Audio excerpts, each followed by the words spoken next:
CM ತವರು ಕ್ಷೇತ್ರದಲ್ಲಿ micro ಫೈನಾನ್ಸ್ಗಳ ಕಿರುಕುಳ ಹೆಚ್ಚಾಗ್ತಾ ಇದೆ. ಸಿಎಂ ಸಿದ್ದರಾಮಯ್ಯ ತವರು ಕ್ಷೇತ್ರದಲ್ಲಿ ಮೈಕ್ರೋ ಫೈನಾನ್ಸ್ಗಳ ಕಿರುಕುಳ ಹೆಚ್ಚಾಗ್ತಾ ಇದೆ. ಕ್ಷೇತ್ರದಿಂದ ಫೈನಾನ್ಸ್ ತೊಲಗಿಸಲು ಆಗ್ರಹಿಸಿ ಪ್ರತಿಭಟನೆಯನ್ನ ಕೂಡ ನಡೆಸ್ತಾ ಇದ್ದಾರೆ ಸ್ಥಳೀಯರು.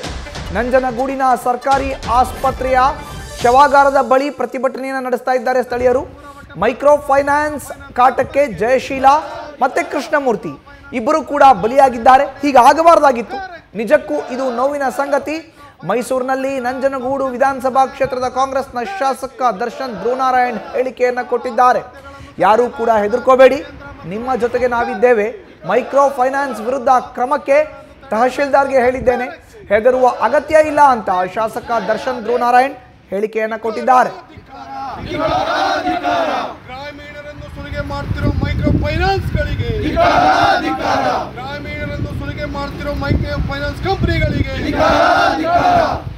ರೈತರ ಮಹಿಳೆಯನ್ನು ಆತ್ಮಹತ್ಯೆಗೆ ದೂಡಿದ ಮೈಕ್ರೋ ಫೈನಾನ್ಸ್ ಕಂಪನಿಗೆ, ಮಲ್ಕೊಂಡಿ ಕೃಷ್ಣಮೂರ್ತಿ ಆತ್ಮವನ್ನು ನಮ್ಮ ಜೀವವನ್ನು ತೆಗೆದುಕೊಂಡ ಮೈಕ್ರೋ ಫೈನಾನ್ಸ್ ಕಂಪನಿಗೆ, ಮಲ್ಕೊಂಡಿ ಕೃಷ್ಣಮೂರ್ತಿ ಜೀವವನ್ನು ಬಲಿ ತೆಗೆದುಕೊಂಡ ಮೈಕ್ರೋ ಫೈನಾನ್ಸ್ ಕಂಪನಿಗೆ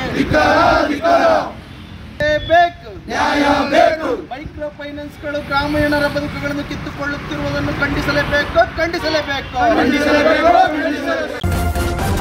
ನ್ಯೂಸ್ ಫಸ್ಟ್ ನಿರ್ಭೀತಿಯಿಂದ ನಿಮ್ಮ ಪರವಾಗಿ.